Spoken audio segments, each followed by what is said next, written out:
you wanted the best, you've got the best podcast, the hottest podcast in the world. The Chris Voss Show, the preeminent podcast with guests so smart you may experience serious brain bleed. Get ready. Strap yourself in. Keep your hands, arms, and legs inside the vehicle at all times, because you're about to go on a monster education roller coaster with your brain. Now, here's your host, Chris Voss. Hi, folks. Chris Voss here from the ChrisVossShow.com, the ChrisVossShow.com. Hey, we certainly appreciate you guys tuning in. Who knew? We'd always have another great author and guest on the show today, and I think this gentleman is going to amaze you and blow your mind. He's going to blow your mind. Jason, I'm really putting some onus on you to putting the pressure on you. So we'll be talking to him in 1 second here, but first, refer the show to your family, friends, and relatives. Remember, the Chris Voss Show is the family that loves you, but doesn't judge you, like all those other families that judge you really harshly, especially those family outings. We don't do that, which is really nice. Anyway, guys, be sure to go to iTunes, give the show a good reference, 5 stars if you would, or, give it 6 stars if you can find the 6-star button. There you go. Go to all the groups on LinkedIn, Facebook, Twitter, Instagram, all those TikTok, all those crazy places the kids are playing. Today, we have an amazing author on the show. He's a multi-book author, Jason Kander, and he's on the show to talk to us about his new book, Invisible Storm, a soldier's memoir of politics and PTSD. Just came out July 5th, 2022. It is hot off the presses. You definitely want to get a chance to read it, find out more about it, and everything that he is doing. He's kind of had an amazing career. He's a former Army captain who served in Afghanistan, was the first millennial ever elected to a statewide office. He is the president of a national expansion at Veterans Community Project, a nonprofit organization, and host of Majority 54 podcast, a popular political podcast that they do. Jason's first book, Outside the Wire, was a New York Times bestseller. He lives in Kansas City with his family and all that good stuff. Welcome to the show. Jason, how are you? I'm great. Thank you so much for having me. It's wonderful to have you. And give us your .coms or places where people can go find out more about you on those interwebs. Oh, sure. Thanks. So jasonkander.com is my website. Kander is how you spell Kander. And then on Instagram and Twitter, I'm at Jason Kander. So nothing particularly terribly creative. But you also, the organization where I'm the president of national expansion is Veterans Community Project, and we can be found at vcp.org.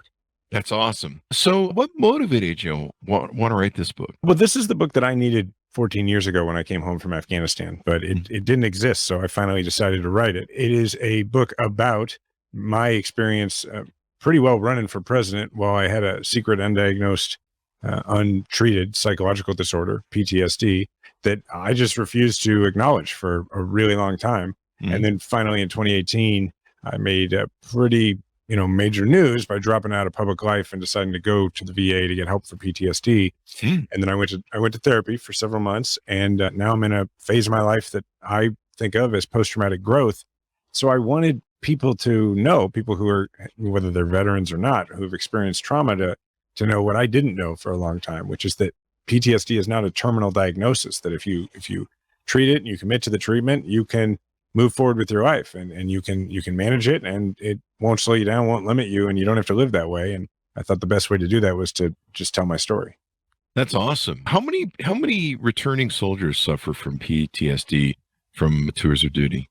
I think the official statistic they have is something like 8%, but I think it's like way low. And I think that actually in the population at large, it's like, I think that the rest of the population, I think it's actually above 8%, in my own non-clinical estimation, because, we live in a traumatic time and you don't even have to. I mean, just like you can get stuck in trauma in so many different ways. It could be a bad divorce or a car accident or losing a loved one. There's a lot of different ways to have that happen. And that's really what I wanted to get across to people, is that there is another way that you can go through treatment and you can get better. And the truth is that a lot of people do every single year, that we are surrounded by people who we just don't know it, but they've gone to trauma therapy and they're living their phase of post-traumatic growth. But that's not what we see portrayed when it comes to PTSD. Like most movies or shows about PTSD, they just show you a combat veteran who is robbing a bank after they do drugs and beat their spouse. And that's what I refer to as PTSD porn. Like Rambo or something that, from Vietnam. And I think you're right. A lot of people probably suffer from PTSD. You did for 11 years, and they just try and, can you hear me? I think it sounds pretty good. I think we're pretty good. So let's see here. I was mentioning that I think you're right on PTSD. A lot of people, they just kind of suck it up. As men, we're told, just suck it up, man up, deal with your issue, whatever. And so I think there are a lot more people misdiagnosed. Like you say, you suffered from 11 years before you finally took action. Hey folks, this is a quick break in from the show. Hey, be sure to check out my new courses at chrisvossleadershipinstitute.com. That's chrisvossleadershipinstitute.com/courses, or you can just click the courses tab. You can see we've got new courses up for how to start a podcast and video training that can get you up to date on everything we're doing. Of course, my speaking, my coaching, and everything else. But be sure to check out the new course that we have up for starting your own podcast. After 13 years, I'm kind of sharing some of the secrets of what I know. So be sure to check that out at chrisvossleadership.com/courses. And so tell us a bit more about the story that you tell in there and the journey that you go on to diagnose your PTSD. Yeah. So I got back from Afghanistan in 2007, and my job over there, I was an Army intelligence officer, which is to say my job was to go out and figure out which bad guys were pretending to be good guys in the Afghan government. And that meant I needed to often go out, just me and a translator, meet with people who were unsavory characters of questionable allegiance. And there was a reasonable chance of walking into a trap and getting kidnapped and killed. And so, in that way, my job was dangerous and I was aware of the threat, but I never fired my weapon the whole deployment. And so when I came home, I was like, well, I'm not a combat veteran. That was the story I told myself, right? Because I'd been outside the wire most days. I had been in very dangerous situations, but to me, combat was what I had seen on TV. And if it wasn't Black Hawk Down, it didn't count. And that was the story I told myself. And it's combined with the fact that the military teaches you that what you're doing is no big deal, because that's the way they make it so that you can go and do these hard jobs, right? And these dangerous jobs. Because if you believe that what you're doing is a big deal, it's a lot harder to do. Yeah. But when I came home, nobody had flipped that switch off. So I was very interested in public service. So while I was running for office, I was also telling myself, look, what I did was no big deal. So these symptoms I'm having, night terrors, hypervigilance, which is to say feeling like I'm in danger and my family's in danger all the time. Wow. Eventually, like self-loathing and shame and guilt. Those things were mushing me forward in my career as a politician, but I was not acknowledging that they were connected to my service at all, because I just didn't feel my service was worthy of that. And so I got elected to the state house from here in Kansas City. I got elected to the Missouri State House of Representatives. Served a couple of terms, and I got elected as the Secretary of State of Missouri, became, as you mentioned, the first millennial in the country ever elected to a statewide office. And then I ran for the U.S. Senate in Missouri, which I'm a Democrat. Missouri is a very red state. And so I ran against an incumbent Republican who had actually been in elected office longer than I'd been alive. And on that day, Hillary Clinton, the Democratic candidate, lost Missouri by more than she lost Mississippi. But I came within 3 points of actually winning on the same day. Wow. So it was like I lost, but people seemed to look at it and go like, oh, this guy seems to know something about, winning over these voters we need to win over. And so then I was sort of, catapulted into that stratosphere of like political celebrity on the Democratic side. And I started a national organization at that time, and I started thinking about running for president. And who wasn't at that point? Everybody was when Trump was president. And then I sat down with President Obama, and he did not discourage me from the idea. He was pretty encouraging. And so I started moving forward with that. And the whole time, my symptoms of PTSD are getting worse, but I'm ignoring them. I'm just trying to outrun them, frankly. I felt like if I can keep moving, if I can keep, giving these performances that give me endorphin highs, then I'll be okay. And it was isolating me and separating me from my wife and from my son, who at that time was about 4 years old. And it just, it was exhausting. And so in about the summer of 2018, I decided that instead of going through with running for president, I had at that point had spent a lot of time in New Hampshire and Iowa. I'd been to 47 states to give speeches, but I was like, you know what? I can't do it. I don't have it in me right now. And I thought I need to go home. And I was like, I'm going to go home and get help at the VA, and I'm going to run for mayor and become mayor of my hometown. Oh, there you go. Well, I was doing half of that. I didn't go to the VA. I didn't keep my promise to myself. But what I did do is I started running for mayor. And like, if you go from running for president to running for mayor, generally you're the front runner. And I was. It was the first time I was ever in a campaign that I was expected to win. And it was going well. But I was getting progressively worse and worse and worse over that period of time until I started to have pretty persistent suicidal thoughts. Wow. And it came to a point where I found myself in the suicide hold, like suicide watch room at the Kansas City Emergency VA. And it was time to pull the plug and get help. So that's what I did. I announced that I was dropping out of public life to go get help at the VA. And I went for weekly therapy at the VA for several months, and it saved my life. I'm glad you reached that point and didn't, of course, go the other way. You know, there reaches a point with the trauma where your mind turns literally against you, and you just feel whipped, like it's just like you're like I don't know, a servant animal. So you're just constantly whipped, and people don't understand it. I think a lot of times when people feel suicidal, because they don't understand what hell it is to live in your own mind in that experience, and to feel driven, beaten. Your mind is just relentless. And the only way you reach a point where the only way that you can get away from it is to end it, because then it will leave you alone. And you feel so, I don't know, you feel just attacked relentlessly 24/7. It's a nightmare. So I'm glad you were able to survive that and not end up on the other side. It's true. Do you want to shed some more light on what PTSD feels like, so that maybe people in the audience that might be suffering it can have a deeper understanding, and maybe we'll turn on some light bulbs and people go, I should probably go get help. Yeah, I think it feels a little different to everybody. One of the things I try to do in Invisible Storm, which, I'm grateful that it's done very well. People have really, it's a New York Times bestseller right now, and all the royalties go to my work at Veterans Community Project, but all my royalties, publisher likes to keep their portion. But so I try really hard to describe it in the book. And what I tried to do in the book is I didn't avail myself in the parts of the book where it's leading up to me going to therapy, which is most of the book. I didn't avail myself of the language I gained in therapy. I tried to use the language I would have only had at the time that, of the moment in the story. So, I described it as things like the world was a very dangerous place, and that the people around me didn't understand how much danger there was. And it was important to be thwarting and preventing that danger all the time. And that was very tiring. And that, my night terrors were of such that I ended up also developing this sleep paralysis, which is like, I would have this bad dream that I was in Afghanistan or somewhere else, and I was about to be kidnapped, and I'd wake up, but my body wouldn't wake up, my mind would, and I would be in sort of a hallucinative state where I felt like the thing that was threatening me in the dream was now in the room, but I couldn't move.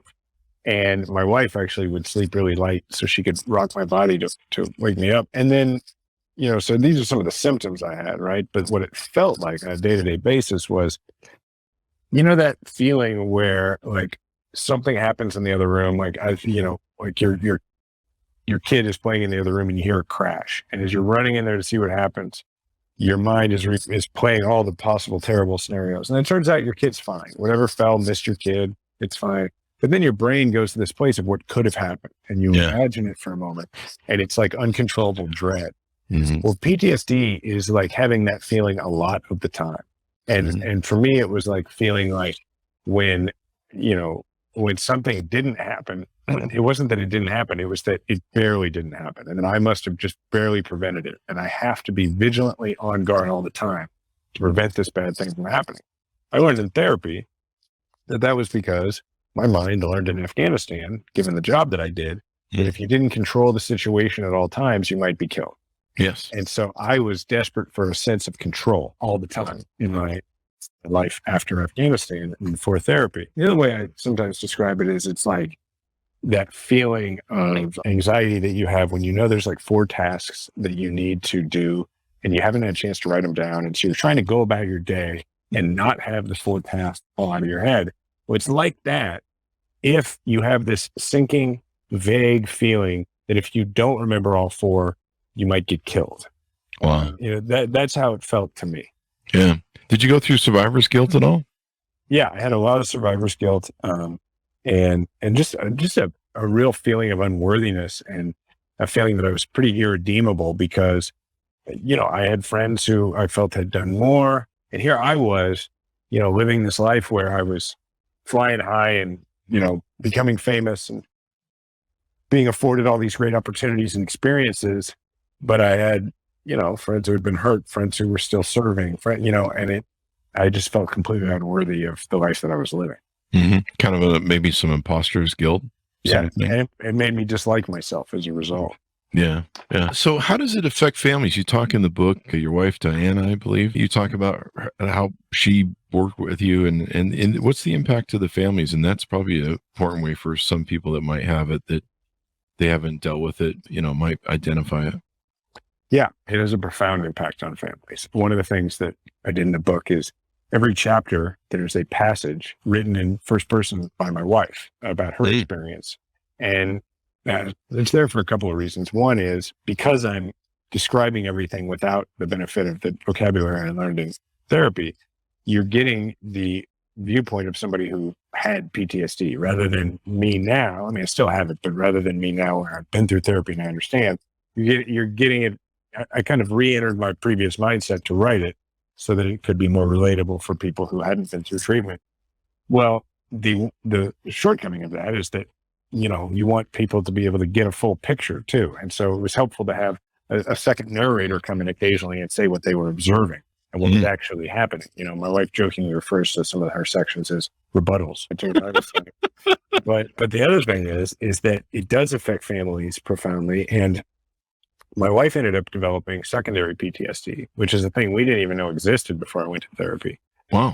And that is to say that even without the underlying trauma, even without going with me to Afghanistan, just by being around me all the time, laying next to me when I had these violent nightmares and then hearing about them from me and, while you're barely awake and having it seep in, or, having me constantly reinforcing all these security measures that we were taking, you can end up developing a lot of the symptoms and behaviors of somebody with PTSD without the underlying trauma. Wow. So it was really important to us for her journey to get out there. And the other reason, a couple of reasons why, is my wife's also a New York Times bestselling author, so she's pretty good at this. So let's involve her. And then also, when you have a subject like this and you really want people to read it, you need some levity. It needs to be funny too. And there's a lot of jokes in the book. There's a lot of people have said that they cried, but they also laughed. And several of those do come from my wife's perspective. So it makes the book a lot actually fun to read. That's good. I mean, I think it will help people, understand that this is, sometimes you're not alone in the journey. That's, I think, what a lot of people who turn to suicide and other things, they feel so alone in their mind and in their place and what they're experiencing. And they, some of the most important things I've ever learned in storytelling and stuff is us being able to identify either through our own stories or other people's stories that, hey, we're not alone. There's other people experiencing this and they found a path through the darkness. And how did they do it? Oh, okay. There's a path there. Mm-hmm. And, we all help lead each other in and out of some of these different things that we go through and experience in life. Let's touch on the vital work of your Veterans Community Project. Why don't we talk a little bit about that, if you would? Yeah, no, I appreciate you bringing it up. So Veterans Community Project, my involvement with it started with when I was running for mayor. I got a tour of the place because it's based here in Kansas City.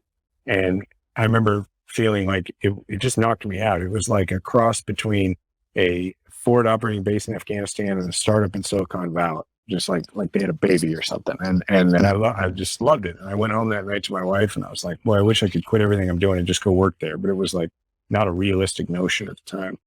But what they did that blew me away was there's a couple of things. One, they go after the suicide epidemic because they operate walk-in centers for any to walk in and basically get access to any service without the bureaucratic road that you got to go down, the VA or any other service providers. Just, hey, did you serve? Yes. Okay. You get 100% of our services and we'll connect you with whatever you need.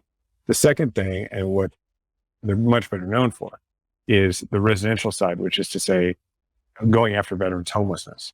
And that is through a village of tiny houses with wraparound case management services to transition veterans out of homelessness and then into permanent housing out in the community. And they do that with an enormous success rate that's unheard of in the industry. Wow. And so for me, when I decided to go to the VA, I was initially told that it was going to take some time for me to get enrolled in the system. I didn't feel like I had a lot of time. So I, like a lot of KC vets, I went to Veterans Community Project and I went to the outreach center, walked in, they handled my paperwork for me. And a week later, I had my first therapy appointment at the VA. Wow. Yeah. And so I was a big believer already, but now I was really a believer. And as I was going through therapy, I just started hanging around Veterans Community Project, and they'd been so successful in Kansas City that they were getting invited to replicate their model in other communities around the country. And they were trying to figure out how to do that. And I had built a national organization before, so I was giving them some advice. And then I was doing really well in therapy and starting to think about what I might do with the rest of my life. And one of the co-founders was like, "Hey man, you know, you're not working and you're here. Like, why don't you just come on full time?" So for the last 3 years, I've been the president of national expansion and at VCP. And during that time, we have expanded our operations from Kansas City to also now in the Denver area, St. Louis area, Sioux Falls, South Dakota. We just bought land in Oklahoma City. We're going to start building there. And then we have some other communities coming on soon after that. Yeah, that is awesome. That is Right. really important. You know, when we were young, we started our first company. It was a courier company. We used to do blood, urine, and body stuff samples, I guess you call it. I don't know what the correct scientific term is. We used to deliver to different places. So we pick up at hospitals and take them to a blood lab, ARUP, AARP, or ARUP. I don't know. It's been, maybe I'm at the AARP stage. I'm 54. I'm finally losing it. ARUP. And they were a blood testing lab, or a body testing lab, I guess. And so we would pick up at the VA. It was always despondent when we go in there in the 90s. It was just, you just felt like you were in a morgue sometimes.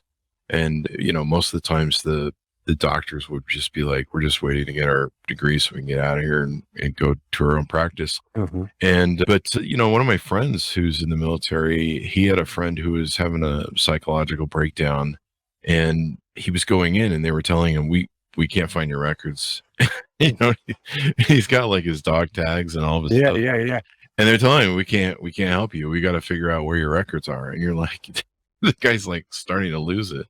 And so I'm glad there's stuff like this, because we read about the epidemic of the homelessness of vets, and it just seems like, you know, these folks go to war to defend America, they defend our country, and as far as I'm concerned, they should have better health plans than our people in Congress. You know, they should be better taken care of. Well, yeah, a lot of the problem is that Congress has been so concerned with making sure that nobody who, quote unquote, doesn't deserve the benefits would get them. But what that means is they're trying to figure out, well, which veterans deserve this and which don't. And I mean, most Americans agree that anybody who served in the military deserves these benefits. And that's not how they see it. They try and narrow it down to say, well, you have to serve for a certain period of time. You have to have gone to certain places. You have to have the right discharge status and all this. And it's like, no, you served in the military, you should have access to the VA.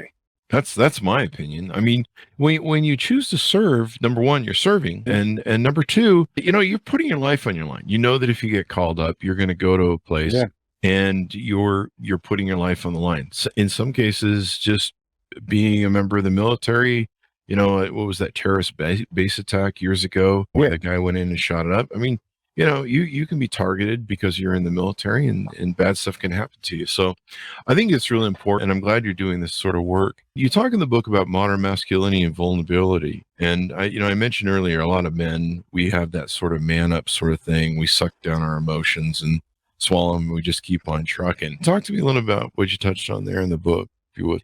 Yeah. You know, what I tried to talk a lot about is that I just feel like I'm a far better father and husband and everything else I do because I went to get help. And I think at the end of the day, what it's about is it's about recognizing that PTSD is an injury. You know, it's not like, you know, if you broke your arm, you wouldn't be like, well, I'm not going to do anything about it because I know somebody who lost their arm, right? Yeah. But what happens is that, you know, if we get an injury to our brain, like, you know, in terms of a memory that is traumatic, an experience that is traumatic, we have a tendency to go, well, and I did this for a long time. Well, you know, I know somebody who had it worse. I know somebody who went through something worse. So who am I to go get this treated? And that's where sort of that, you know, that somewhat manliness sort of conversation comes in, I think. And I think this is true for women too. I think our culture pushes this a lot regardless. but it's actually just a useless ranking, because you can't rank your trauma out of existence. All you do, you don't diminish your trauma. You just diminish your power to heal, and you delay your opportunity to heal. So, I'm somebody who in my prior work was a politician, and like maybe one day I'll do that again. But I recognize that people will probably take what I've written in this book, and some rivals would say, well, this guy's not fit. And my attitude about that, just like my attitude about whether you're being a real man by going to get help, is I would much rather be led by people who have dealt with their stuff, because everybody's got stuff. There's two types of people. There's people who got stuff, and there's people who are pretending they don't got stuff. And so I'd just rather work with the people who have dealt with it. Yeah, because it's about being clear, having clarity, and being honest with yourself. And sometimes it's kind of like alcoholism. The hardest step to do is admit you have a problem. Yeah. And a lot of men, they bury this sort of stuff. Our feelings usually aren't welcome anywhere. And so, we just go man up, suck it up, whatever, it's not that big of a deal. And sometimes just going, hey, maybe I should have this looked at is a good thing. Right. Yeah. Yeah. So what, any future political aspirations, anything you've got on the horizon that you're planning to do?